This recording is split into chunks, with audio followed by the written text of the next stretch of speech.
Hello everyone, my name is Prachi. Welcome to selection mate. I hope आप सब अच्छे होंगे और आपकी तैयारी आपके आने वाले एग्ज़ाम के लिए अच्छी चल रही होगी। गाइस, अगर आपने केवीएस का कोई एग्ज़ाम दिया है या आप देने जा रहे हैं तो वीडियो आपके लिए है। आज की इस वीडियो में हम डिस्कशन करने वाले हैं केवीएस पीजीटी मैथमेटिक्स का जो एग्ज़ाम हुआ है 18 फरवरी को, उसका कुछ एनालिसिस करेंगे। उसके जो भी जीएस के 10 क्वेश्चंस पूछे गए थे और जो 5 क्वेश्चन रीजनिंग के थे, 5 कंप्यूटर के थे, उन क्वेश्चंस को हम डायरेक्टली यहाँ पर डिस्कस करने वाले हैं। पेपर के लेवल को डिस्कस करेंगे। तो अगर आपने केवीएस पीजीटी का जो एग्ज़ाम है वो दिया है या आप जानना चाहते हैं कि वो किस लेवल का एग्ज़ाम पूछा गया था या किस किस टाइप के क्वेश्चंस उसमें पूछे गए थे, तो ये वीडियो एंड तक आप ज़रूर देखिएगा। अगर आप हमारे चैनल पर नए हैं तो जल्दी से सब्सक्राइब कर लीजिए और बेल आइकन को ज़रूर प्रेस कर लेना आने वाली वीडियोस के नोटिफिकेशन के लिए। तो चलिए अब हम आज का वीडियो स्टार्ट करते हैं। बात करते हैं कि केवीएस पीजीटी में किस तरह का जो आपसे एग्ज़ाम है वो पूछा गया था। केवीएस पीजीटी मैथ्स की हम यहाँ पर बात करने जा रहे हैं। थोड़ा सा अगर मैं डिस्कस करती हूँ पहले पेपर पैटर्न के बारे में, तो 10 क्वेश्चन आपसे हिंदी से, 10 क्वेश्चन इंग्लिश से, 10 जर्नल अवेयरनेस से, 5 रीजनिंग से और 5 ही क्वेश्चन कंप्यूटर से, और 100 मार्क्स का जो आपका सब्जेक्ट है यानी कि मैथ्स वो आपसे यहाँ पर पूछा गया था। तो इस तरह से कुछ जो मार्क्स डिस्ट्रीब्यूशन है वो इसमें रहता है। अगर हम पहले बात करते हैं हिंदी की, तो हिंदी और इंग्लिश का जो लेवल था वो इजी था। ठीक है, अगर एक दो क्वेश्चन को छोड़ दें, क्योंकि अगर 10 क्वेश्चन आए हैं किसी पेपर में किसी सब्जेक्ट के, तो वो 10 के 10 ना तो इजी होते हैं ना ही हार्ड होते हैं। तो इजी था, लगभग 7 से 8 क्वेश्चन दोनों के इजी थे, वो आप आसानी से कर सकते थे। अब अगर हम आगे बात करते हैं जीए की या रीजनिंग, सबसे पहले हम कंप्यूटर की बात कर लेते हैं। जो कंप्यूटर के 5 क्वेश्चन आपसे पूछे गए थे उनकी, तो कंप्यूटर का एक क्वेश्चन आपसे पूछा गया था एमएस एक्सेल से। ठीक है, एक्सेल से आपसे एक क्वेश्चन पूछा गया था। दूसरा मैं बात करूं तो HTTPS में जो एस की फुल फॉर्म है वो आपसे पूछी गई थी। थर्ड में मैं बात करती हूँ तो एक एमएस विंडोज़ से क्वेश्चन आपसे पूछा गया था। ठीक है, एमएस विंडोज़ से। ठीक है, तो एक एमएस एक्सेल से हो गया, एक HTTPS में एस की फुल फॉर्म हो गई, एक एमएस विंडोज़ का हो गया। चौथा क्वेश्चन साइबर क्राइम से रिलेटेड था, जिसमें 2 पॉइंट्स आपको दिए गए थे। आपसे पूछा था कि शायद कुछ ऐसा था कि साइबर क्राइम इनमें से कौन सा होगा या नहीं होगा। तो इस तरह से आपसे एक साइबर क्राइम से क्वेश्चन था, और एक क्वेश्चन फिर से एक्सेल से आपसे पूछा गया था सेल रेंज के बारे में। एमएस एक्सेल में क्या होते हैं, सेल्स होते हैं तो सेल्स की रेंज से रिलेटेड जो है आपसे एक क्वेश्चन पूछा गया था। तो ये 5 क्वेश्चन कंप्यूटर से पूछे गए थे, 2 एक्सेल से थे, एक साइबर क्राइम से था, एक एमएस विंडोज से था, और एक HTTPS में से उसकी फुल फॉर्म आपसे पूछी गई थी। अब बात कर लेते हैं रीजनिंग के क्वेश्चंस की। एक बात मैं आपको और बता दूं कि अगर आप केवीएस पीआरटी का एग्ज़ाम देने जा रहे हैं तो जो हिंदी, इंग्लिश और जीए, रीजनिंग और कंप्यूटर, ये सेक्शंस उसमें भी आने वाले हैं। तो अगर आप पेपर का एनालिसिस करते हैं तो एनालिसिस करने का मतलब ये होता है कि केवीएस किस पैटर्न को फॉलो कर रहा है, चाहे वो हिंदी के क्वेश्चंस हों वो किस टाइप के दे रहा है, चाहे वो रीजनिंग के क्वेश्चन हों वो किस टॉपिक से आ रहे हैं, चाहे वो क्वेश्चंस हों आपके कंप्यूटर के कि वो किस टॉपिक से पूछ रहा है। तो एनालिसिस का मतलब ही ये होता है कि हाँ, इन टॉपिक्स पर हमें ज़्यादा ध्यान देना है, ज़्यादा फोकस करना है, इनको मिस नहीं करना है।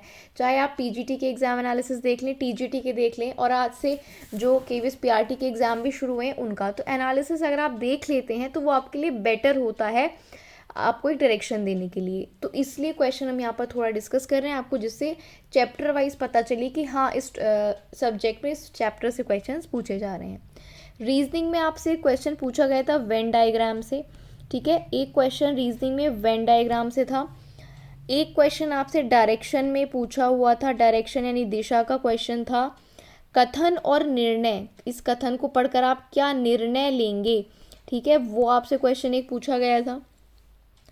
इसके अलावा एक क्वेश्चन आपसे पूछा गया था यहाँ पर बुक्स को ऑर्डर में आपने मैनेज करना था। ठीक है, आई थिंक 9 बुक्स थी, उनको ऑर्डर में आपने लगाना था। तो एक वेन डायग्राम से था, एक डायरेक्शन से था। डायरेक्शन से क्वेश्चन मोस्टली एग्जाम में आता ही है। एक आपका कथन और निर्णय से था, और एक था आपका बुक्स को ऑर्डर्स में अरेंज करना था। और एक 5th क्वेश्चन जो था रीजनिंग में वो था सीरीज से। यानी कि श्रेणी से सीरीज़ आपको कंप्लीट करनी होती है, मिसिंग नंबर सीरीज़ उससे, और वो सीरीज़ थी 6, 24, 60, 120, 210, और यहाँ पे नेक्स्ट आपसे पूछा था, तो जो यहाँ पर आएगा आंसर वो इसका आंसर आया था 336। ठीक है, तो ये 5 क्वेश्चंस मैंने रीजनिंग के आपको बता दिए हैं जो आपसे पूछे गए थे केवीएस पीजीटी मैथमेटिक्स के जर्नल सेक्शन में। अब हम बात कर लेते हैं जीए की, जनरल अवेयरनेस की, जिसमें आपसे 10 क्वेश्चंस पूछे जाते हैं। ठीक है, तो अगर हम जीए की बात करते हैं तो जो पहला एक जीए में जो क्वेश्चन था वो था आपको मैच करके बताना था कि कौन सा सही है कौन सा गलत है। उसमें 4 चीज़ें थी। उसमें आपको यूएसबी के बारे में दिया हुआ था, ओसीआर के बारे में दिया हुआ था, जीयूआई ग्राफिकल यूज़र इंटरफेस के बारे में दिया हुआ था, और जीआईएफ इनके बारे में तो चीज़ें दी हुई थी, है ना। और कौन सा गलत था इनमें आपको ये बताना था, गलत मैच था जो। ठीक है, एक क्वेश्चन हो गया जीए का। दूसरा मैं बात करूँ तो एक सेलुलोज किससे बना होता है, कौन से प्रोटीन से सेलुलोज बना होता है, कुछ इस टाइप का क्वेश्चन था। तो सेलुलोज से रिलेटेड एक क्वेश्चन था। एक था आपका पॉलिटी में अभिव्यक्ति से रिलेटेड क्वेश्चन, कि अभिव्यक्ति के बारे में आपको कथन दिए हुए थे और उससे रिलेटेड आपको चीज़ें बतानी थी। तो एक तो ये कंप्यूटर की 4 चीज़ें दी हुई थी, उससे क्वेश्चन था। सेलुलोज से था, एक अभिव्यक्ति से था। ठीक है, अभिव्यक्ति के बारे में जो आर्टिकल्स वगैरह होते हैं उससे रिलेटेड था। चौथा क्वेश्चन एक था अंडा युज से रिलेटेड। ठीक है, आई थिंक कुछ ऐसे था कि इसमें कौन से अंडा युज हैं, आपको कुछ प्राणी वहाँ पर दिए हुए थे, तो एक अंडा युज से रिलेटेड क्वेश्चन था। एक क्वेश्चन आपके पास था पहली शास्त्र नियंत्रण संधि, है ना। 5th क्वेश्चन यहाँ पे आपके पास क्या था, जो पहली शास्त्र नियंत्रण संधि हुई थी, शास्त्र नियंत्रण संधि से रिलेटेड कोई क्वेश्चन था।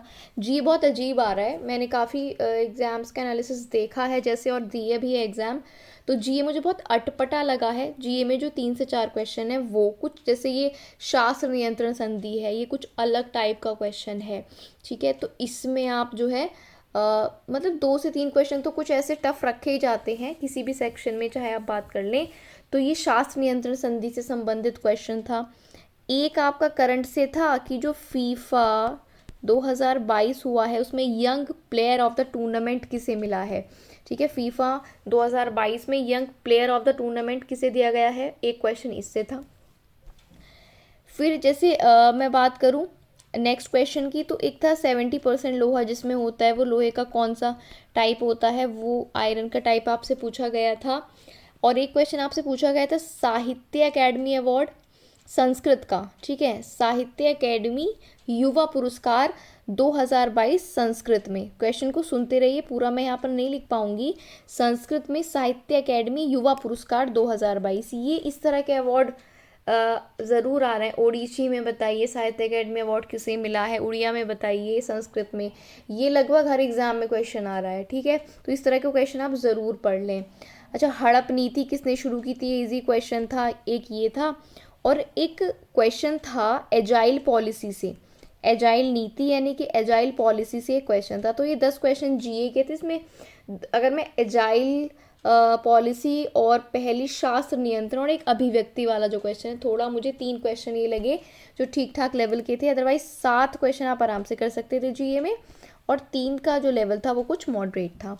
तो यहाँ पर हमने जीए के क्वेश्चन 10 डिस्कस कर लिए हैं, रीजनिंग के हमने 5 क्वेश्चंस डिस्कस कर लिए हैं, साथ ही साथ कंप्यूटर के 5 क्वेश्चंस भी डिस्कस कर लिए। तो 20 क्वेश्चन यहाँ पर हमने डिस्कस कर लिए हैं।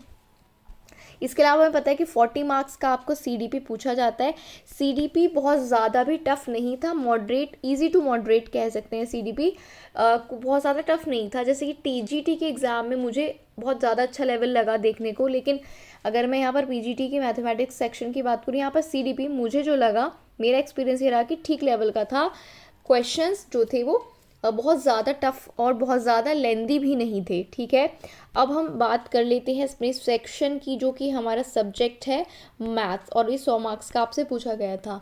बहुत क्वेश्चंस 100 में से ऐसे थे, देखिए ट्रिग्नो से क्वेश्चन थे, स्टैटिस्टिक्स से क्वेश्चन थे, आपका इंटीग्रेशन से थे, और यहाँ पर आपके हर टॉपिक से क्वेश्चन जो हैं वो उठाए गए थे, क्योंकि 100 क्वेश्चन हैं और उनमें आपका जो ज्योमेट्री है ना, ज्योमेट्री से आपसे क्वेश्चंस बताए गए थे। इंटीग्रेशन हो गया, डिफरेंशिएशन हो गया, उससे क्वेश्चंस लिए गए थे। ट्रिग्नो के काफ़ी क्वेश्चंस थे, स्टैटिस्टिक्स पे के भी थे, इंटीग्रेशन के थे, ज्योमेट्री के थे, डिफरेंशिएशन के थे। तो ये सारे टॉपिक्स से जो मैक्सिमम क्वेश्चंस थे वो यहाँ पर लिए गए थे। और बहुत से क्वेश्चन इनमें ठीक लेवल के थे, अच्छे लेवल के थे, और कुछ ऐसे थे जो डायरेक्ट फॉर्मूला बेस्ड भी थे, आप कर सकते थे। बहुत से ऐसे थे जो आप ऑप्शन से भी सॉल्व कर सकते थे। लेकिन अगर मैं ओवरऑल मैथ्स के लेवल की बात करती हूँ, अगर मैं टीजीटी एग्ज़ाम की बात करूँ, और टीजीटी एग्ज़ाम भी मैंने अटेम्प्ट किया है और पीजीटी भी किया है, तो टीजीटी का जो जनरल सेक्शन था वो अच्छे लेवल का था। लेकिन टीजीटी का जो मैथ्स था वो इजी टू मॉडरेट था, यानी कि ठीक था, आप आराम से अटेम्प्ट कर सकते थे मैक्सिमम क्वेश्चंस को। पीजीटी का जो जनरल सेक्शन था वो मतलब टीजीटी से मुझे इजी लगा जो पीजीटी का जनरल सेक्शन था। लेकिन जो पीजीटी के क्वेश्चंस थे वो थोड़े मतलब काफ़ी क्वेश्चंस उसमें मॉडरेट लेवल के थे। इजी, मॉडरेट और हाई लेवल तीनों से क्वेश्चंस थे, और इजी लेवल के शायद कम थे, और मॉडरेट टू हाई लेवल के क्वेश्चन ज़्यादा थे। और हाँ, जिसकी तैयारी अच्छी होगी उसे शायद ये मॉडरेट भी इजी लगे, तो वो डिपेंड करता है आपकी प्रिपरेशन कैसी है। लेकिन अगर मैं कंपेयर करूँ तो कंपैरिजन बनता भी है, बिकॉज वो पीजीटी का एग्ज़ाम है, तो कुछ तो उसमें डिफरेंस होगा, कुछ तो उसमें हाई लेवल होगा ही होगा। तो ऑब्वियस सी बात है, इसमें जो है कुछ क्वेश्चंस आपको ज़रूर वहाँ पर टफ या हाई लेवल के आप कह सकते हैं देखने को मिलते हैं। अच्छा, आप कमेंट बॉक्स में ज़रूर बताइएगा कि आपको क्या लगता है कि ओवरऑल पेपर में आपके कितने क्वेश्चन सही हो गए होंगे, और मैथ्स में आपके कितने क्वेश्चन आउट ऑफ 100 एक आइडिया हो जाता है कि हाँ मेरे इतने क्वेश्चन सही हुए होंगे। इसके अलावा आप ये भी ज़रूर बता सकते हैं कि जो पेपर का लेवल है आपको कैसा लगा है ना। जो मैथ्स का सेक्शन आया था 100 मार्क्स का, इसके बारे में ज़रूर बताइएगा डिस्क्रिप्शन बॉक्स में कि आपको जो लेवल है क्वेश्चंस का वो कैसा लगा, और आपका एग्ज़ाम कैसा गया है। क्वेश्चंस जितने मेरे पास थे वो मैंने आपसे डायरेक्टली डिस्कस किए हैं, और बाकी जितना मेरा असेसमेंट था वहाँ पर वो मैंने आपके साथ शेयर किया है, जो भी मेरा एक्सपीरियंस रहा है। आपका पेपर कैसा रहा है कमेंट बॉक्स में आप भी ज़रूर बताना। और जाने से पहले अगर वीडियो आपको अच्छी लगी है तो लाइक ज़रूर कर दीजिए, और चैनल को सब्सक्राइब आप ज़रूर कर लीजिए आने वाली इंपॉर्टेंट वीडियोस के लिए। सब्सक्राइब करके बेल आइकन को ज़रूर प्रेस कर लेना, और जाने से पहले आपने इस वीडियो को शेयर ज़रूर करना है अपने सारे ग्रुप्स में, जो भी आपके फ्रेंड्स हैं उनके साथ इस वीडियो को आप शेयर ज़रूर करें। एक बात और मुझे आपसे कहनी है कि पीआरटी का एग्ज़ाम जिनका आगे लाइंड अप है 2 से 3 दिन में है, हमारे चैनल पर ईवीएस के काफ़ी अच्छे क्वेश्चंस की मैराथन है, छोटे से पार्ट में है 30 to 40 मिनट्स की, वो ज़रूर देख लेना। और यहाँ पे ईवीएस के अलावा ईवीएस की मैराथन क्लास है, एक साइंस की भी है, क्योंकि ईवीएस भी 20 मार्क्स का आना है, साइंस भी 20 मार्क्स का आना है, तो वह ज़रूर देख लेना। ठीक है, तो चैनल पर आप एक बार जाने से पहले विजिट कर लेंगे तो आपको आइडिया हो जाएगा कि क्या क्या यहाँ पर आपके मतलब की चीज़ें अवेलेबल हैं। तो आज के लिए इतना ही रखते हैं। मेरी आपसे रिक्वेस्ट है, वीडियो को शेयर ज़रूर कर देना, चैनल को सब्सक्राइब ज़रूर कर लेना। आज के लिए इतना ही रखते हैं। All the best for exams. Thank you for watching the video.